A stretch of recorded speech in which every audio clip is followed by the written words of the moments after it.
bendecidos con toda bendición. Un saludo para la hermosa iglesia que está por todas partes. Una iglesia en muchas naciones. Una iglesia, un solo pastor. Mi amor para ustedes. Gracias mil por los regalitos de mi cumpleaños. Todos participaron. Así que no tengo palabras para expresarle a todos lo amado que me he sentido por todos ustedes, verdaderamente. Aquí Mirna y Álvaro están que brincan en las oficinas cada vez que llega un numerito más. Así que de nuevo muy agradecido a todos. También quería dar las gracias por este grupo de confinados en la cárcel Los Olivos en Perú. Entre todos ellos me recogieron $130 para el regalo de cumpleaños. Eso me tocó muchísimo porque $130 yo no lo recibo de las cárceles aquí en Estados Unidos, que los presos ganan más, allá me imagino que es un poquito más limitado. Y me enviaron esa cantidad. Así que un abrazo a todos ustedes, los libres que están bajo rejas, porque ya ellos están libres en Cristo Jesús. Bien, antes de entrar de lleno al calqueo, quiero decirles que me han llegado varias preguntas y son preguntas muy importante, así que este calqueo, el tema es preguntas y respuestas,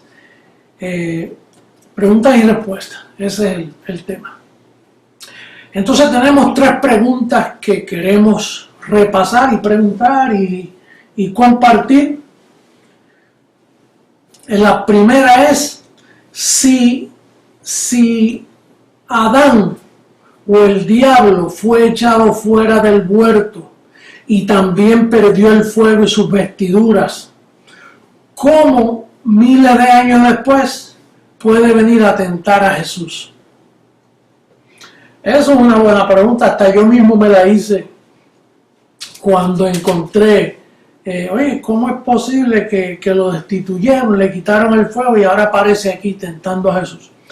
Pues fíjate, si uno lee cuidadosamente la tentación en el desierto, número 1, Jesús estaba allí y de momento dice que lo llevó a la santa ciudad. Luego después lo subió a lo alto de un monte. Es como si él jamaqueara y se lo llevaba volando cuando él ya no tenía ese poder. La respuesta, claramente, la podemos ver en Efesios 4:22. Vamos a darle lectura a ese verso porque de ahí es donde se manifiestan todas las tentaciones de nosotros. Y como Él vino en un cuerpo en semejanza de carne de pecado, pues entonces vemos que lo que Él estaba pasando en el desierto era en su mente. Él se encontró, como tú, a veces tú te encuentras tentado con una situación de ir y caerle a golpes a alguien por algo que te hizo, o tentado a otras cosas, y todo está en la mente. Por eso es que Pablo dice, para que podáis apagar todos los dardos de fuego del maligno. Entonces Jesús lo que estaba era postrado allí y se le vino esa imaginación, lo vino a tentar. Entonces dice el verso 22, en cuanto a la pasada manera de vivir, despojados del viejo hombre que está viciado conforme a los deseos engañosos. Entonces, aunque él no tuvo una vida de pecado, pero como tenía carne de pecado, semejanza de carne de pecado, él pudo haber sido tentado mentalmente. Todo lo que vemos en la Biblia del diablo es a través de la carne. Los endemoniados de aquellos días, ¿de dónde salieron si Satanás ya había sido destruido? Pues carnes, las carnes que con la reciben todos esos dardos, no tienen conocimiento para pagarlos y entonces terminan embrujándose ellos mismos. Igual que cuando dice Dios les envía un poder para que crean a la mentira. Estos evangelistas, estas falsas curaciones, o aún verdaderas curaciones, porque eso no tiene nada que ver. Recuerda que lo que Adán nos dejó fue esa imagen caída en nuestra carne. El primer hombre natural. Y entonces es por eso que él pasó esa situación, se vio en esa situación y pudo vencerlas. A menos, otra conjetura puede ser es que a él le quitaron el fuego, pero le dejaron cierto poder. Pero entonces, fíjate que Adán duró más de 900 años en la tierra y luego murió. Pero yo me inclino a pensar que fue un embrujo ahí al estar débil, al estar 40 días sin comer, ahí se le vino toda esa tentación, y en el mismo desierto, porque él no se movió del desierto. Allí no habían aviones ni helicópteros para llevarlo allá a la santa ciudad y tampoco subirlo a un monte bien alto. Esa es la primera. La segunda pregunta: ¿por qué se le llama a Jesús el postrer Adán? Primera carta a los Corintios, vamos a darle lectura. En el capítulo 15, verso 45, dice: así también está escrito, fue hecho el primer hombre Adán, alma viviente, el postrer Adán, espíritu vivificante. Entonces, a Jesús se le comparó con el postrer Adán. Ahora, recuerda que ambos velos fueron creados por Dios. El velo Jesús de Nazaret, el mismo hebreo dice, me preparaste cuerpo. El velo Jesús de Nazaret. El velo Adán fue formado del polvo de la tierra. Ambos creación de Dios. Ambos nos enseñaron vestimentas poderosas. Por ejemplo, en la transfiguración, Jesús de Nazaret de momento se transformó y aquella luz resplandeciente que le rodeaba a él. Ahora, un velo terminó en Satanás y otro terminó en Dios, Dios mismo. Jesús de Nazaret, Dios mismo manifestado en carne. Ahora, fíjate que yo pienso que se le comparó como el postrer Adán por el trabajo que hicieron, yo diría imputado, lo que imputaron a nosotros. Cuando leemos a Romanos capítulo 5, versos 15 al 19, mira lo que se nos imputó. Dice, pero el don no fue como la transgresión, porque si por la transgresión de aquel uno murieron los muchos, si uno se lo pasa a los muchos, entonces dice, abundaron mucho más para los muchos la gracia y el don de Dios por la gracia de un hombre, Jesucristo. Quiere decir que ambos hicieron todo el trabajo, lo hicieron dos hombres. El mal lo hizo un hombre y el bien lo hizo otro hombre. Nosotros no tenemos participación ni en el mal ni en el bien. Todo nos fue imputado. Una cabeza representante nos dañó, otra cabeza representante nos arregló. Así es que lo dice estos versos bíblicos. Verso 16. Y con el don no sucede como en el caso de aquel uno que pecó, porque ciertamente el juicio vino a causa de un solo pecado para condenación, pero el don vino a causa de muchas transgresiones para justificación. Así que el verso 17 dice, pues si por la transgresión de uno solo reinó la muerte, mucho más reinarán en vida por uno solo, Jesucristo, los que reciben la abundancia de la gracia y del don de la justicia. los que reciben, los que están llamados, los predestinados, los que fuimos escogidos desde antes de la fundación del mundo, entonces recibimos esa abundancia, ese don.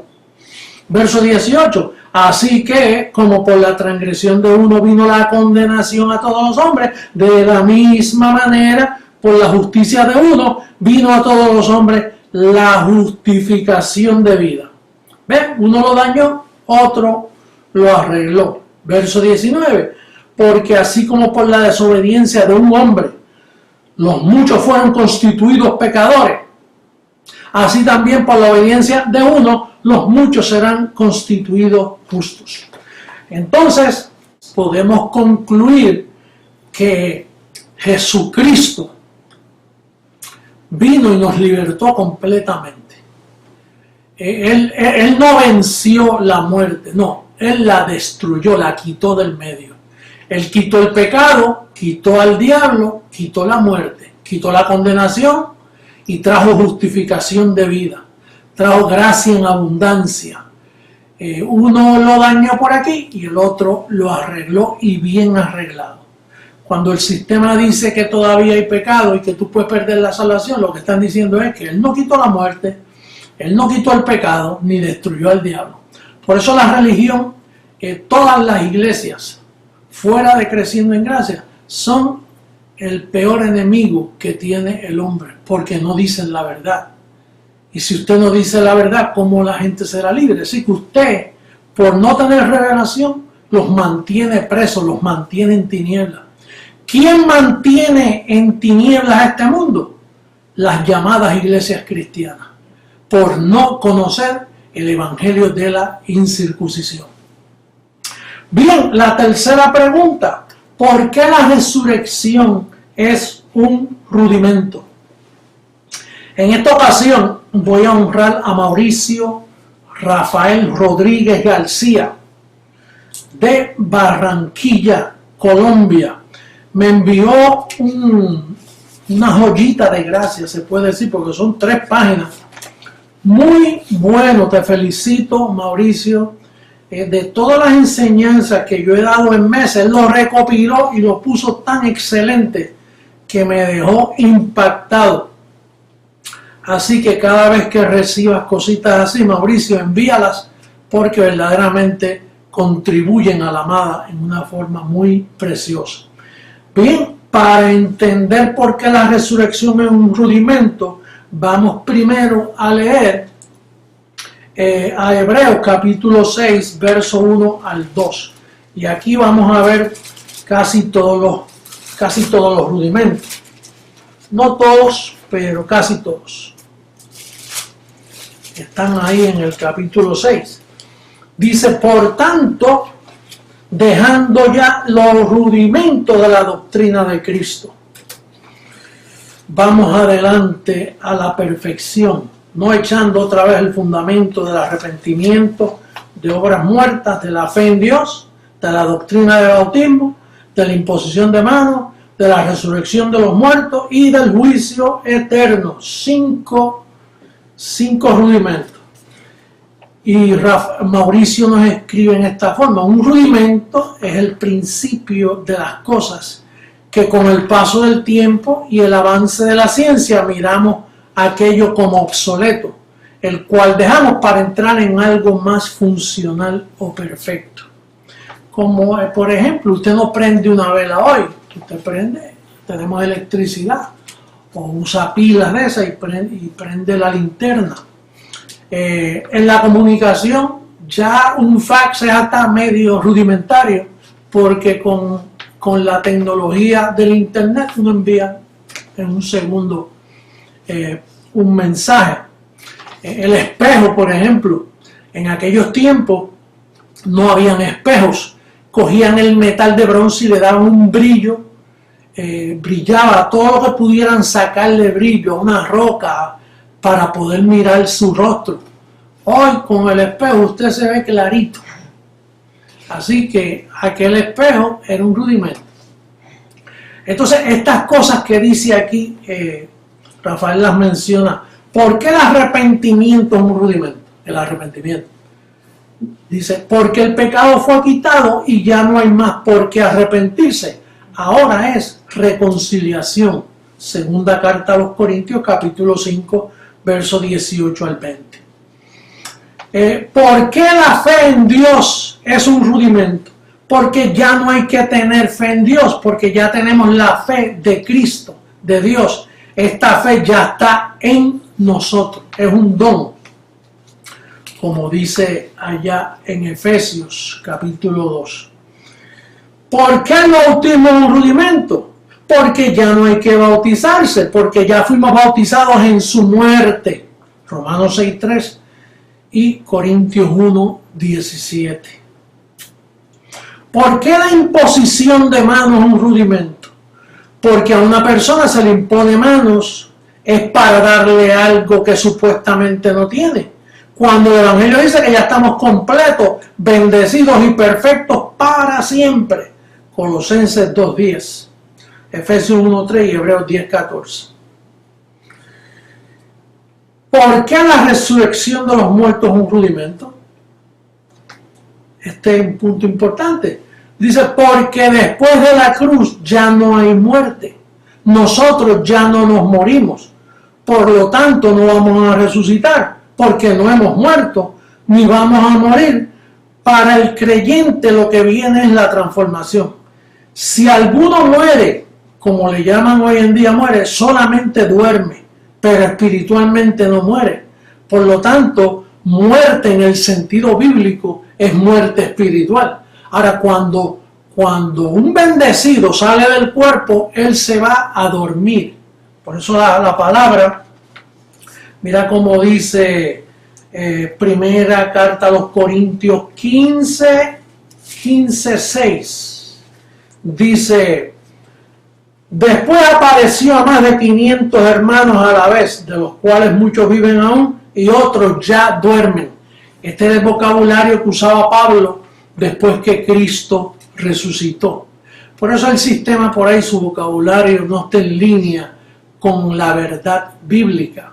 También allá en Primera de Tesalonicenses 4:13 dice, no quiero que ignoren, hermanos, a los que duermen, conociendo los que duermen. O sea, son personas que pasaron, salieron del cuerpo, pero no murieron, sino que duermen en Cristo.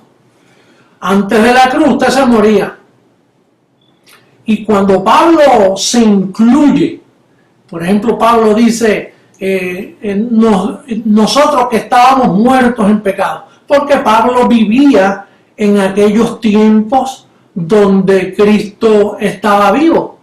Y entonces habían personas vivas en ese tiempo. Ahora, una vez Cristo a la cruz, entonces ya, por ejemplo, todos los después de Pablo, de esos personajes bíblicos, nosotros no nacimos muertos en pecado. Nosotros no nacimos bajo ley, porque nosotros nacimos después de la cruz. Y eso cambia todas las cosas. Así que hay bendecidos que están en la nube de testigos. Están durmiendo y están durmiendo en el aspecto de que no podemos verles. Pero, por ejemplo, vamos a ver lo que dice aquí Mauricio. Dice el verso 9, en segunda carta a Timoteo, capítulo 1, verso 9, quien nos salvó y llamó con llamamiento santo, no conforme a nuestras obras, sino según el propósito suyo y la gracia que nos fue dada en Cristo Jesús antes de los tiempos de los siglos, pero que ahora ha sido manifestada por la aparición de nuestro Salvador Jesucristo, el cual quitó la muerte, no la venció, quitó la muerte y sacó a luz la vida y la inmortalidad por el Evangelio. Quiere decir que ya todos esos hermanos que están durmiendo, ellos están en inmortalidad también, como tú y yo estamos en inmortalidad. Lo que pasa es que no se ha manifestado todos los pasos de esa inmortalidad. Queremos disfrutarlo más. Dice, la resurrección ha sido presente el bendecido Mauricio. Fue la que obtuvo Cristo, la espiritual, para los que estuvieron muertos en delitos y pecados. resucitaron juntamente con Cristo, dice el apóstol Pablo, y juntamente con Él nos resucitó. Y hoy tú naces y ya estás juntamente con Él resucitado. Los que nacen que son escogidos no lo saben, por eso está el ministerio Creciendo en Gracia, para llevar la voz. Esas son las ovejas que oyen mi voz, los que entienden este mensaje. Y la resurrección parte B es aquella que viene mediante una información, con una predicación, donde se nos enseña que ya no somos pecadores, que ya no estamos perdidos. Entonces resucitamos en la mente, porque esas cosas ya las sabíamos antes de los tiempos de los siglos. Él cita a Daniel capítulo 12, verso 2, tremenda aplicación. Capítulo 12, verso 2, dice: y muchos de los que duermen en el polvo de la tierra serán despertados, unos para vida eterna y otros para vergüenza y confusión perpetua. Cuando dice muchos, no son todos, un grupo que están dormidos en la nube de testigos, pero que están siendo despertados con la predicación del tribunal de Cristo. Muchos escogidos que murieron sin el conocimiento de la palabra del Señor entenderán y despertarán en el entendimiento, en su mente. Ahora mismo, todos esos que están en la nube de testigos, que son escogidos, que estaban ignorantes a lo que había sucedido en la cruz. Por ejemplo, los apóstoles no sabían lo que sucedió en la cruz. Nosotros sabemos todas estas verdades por las epístolas de Pablo, pero ellos no sabían nada. No entendían eso del postrer Adán. Pedro no sabía nada de eso, de la predestinación tampoco. Dice, cuando dice que otros despertarán para vergüenza y confusión perpetua, es que hay un grupo que no entendió o no quiso recibir la palabra de verdad, y también serán despertados o alumbrados, pero no es que van a perder la salvación, sino que al entender sentirán vergüenza y confusión, no para siempre, por un tiempo, por no haber querido, mientras estuvieron en el cuerpo, recibir esta preciosa verdad del Evangelio de J.H. Entonces habían algunos que sabían todas estas cosas porque Pablo les enseñó que Cristo quitó la muerte espiritual, que los que nacieron antes de Cristo ir a la cruz, como el caso de Pablo, fueron resucitados porque antes de la cruz estuvieron muertos en pecado. Oye, tremenda aplicación que Mauricio aquí nos ha dado. Habla del caso de Himeneo y Fileto. Dice que su palabra calcomerá como gangrena, de los cuales son Himeneo y Fileto, que se desviaron de la verdad diciendo que la resurrección ya se efectuó y trastornan la fe de algunos. Pero Pablo les dijo, miren, ustedes están desviados de la verdad y con eso trastornan la fe de algunos, porque ustedes no conocen la revelación, apenas conocen una parte de la revelación. La resurrección parte A, todavía les falta conocer la resurrección parte B. Ya ocurrió la parte A, que fue la de Cristo, y las primicias que estaban muertos en pecado apenas conocen la resurrección de Cristo en su manifestación A. Pero todavía falta la de Cristo en su manifestación B, la del Hijo del Hombre, que es un velo que vendrá durante el tiempo de apostasía y será resucitado, despertado o alumbrado en la mente con el evangelio de la incircuncisión, el cual a su vez despertará también con su predicación conforme a mi evangelio, a las primicias de su venida. Por eso Pablo dice en Efesios capítulo 5, verso 14, despiértate tú que duermes, y levántate de los muertos y te alumbrará Cristo. Entonces, la resurrección es un rudimento, porque ahora lo que viene es la transformación. Y todas esas preguntitas que ustedes hacen cuando yo veo que hay buena intención, que no lo hacen con burla, sino que quieren aprender más. Queremos que ustedes las escriban porque esto nos ayuda a unir todas estas preciosas verdades que el ministerio ha presentado. En cuanto al sistema religioso, como dije antes, eso esos no se sabe ni dónde están. Ellos están en tinieblas, tienen un velo terriblemente puesto en el entendimiento. Por más que tú les hables, ya están infuncionables. Es como un motor trancado que se quedó sin aceite y se le voló la tapa de la transmisión completa. Están destruidos. Bueno, bendecidos, será hasta una próxima ocasión donde volveré a estar con ustedes. Los amo mucho, gracias, y seguimos adelante en el conteo regresivo, que muchas cosas están pasando alrededor, ¿no? Así que, y seguirán pasando más. Vamos a estar, bueno, todos los hermanos que he podido hablar, todos siempre están pegados a las noticias. Es bueno porque así le quitan las novelas y le quitan todo ese montón de programas que lo que hacen es perdiendo tiempo y los tienen las noticias, buscando cuál fue el otro sacudión que tomó lugar en cualquier lugar. Bueno, en Puerto Rico creo que hubieron en el mes de abril 457 temblores de tierra. Se sintieron unos pocos, no todos, pero los sismos allá fueron 457 en este mes de abril, imagínate. Así que está temblando la tierra y las islas, prepárense. Bueno, será hasta una próxima ocasión. Bendecidos con toda bendición.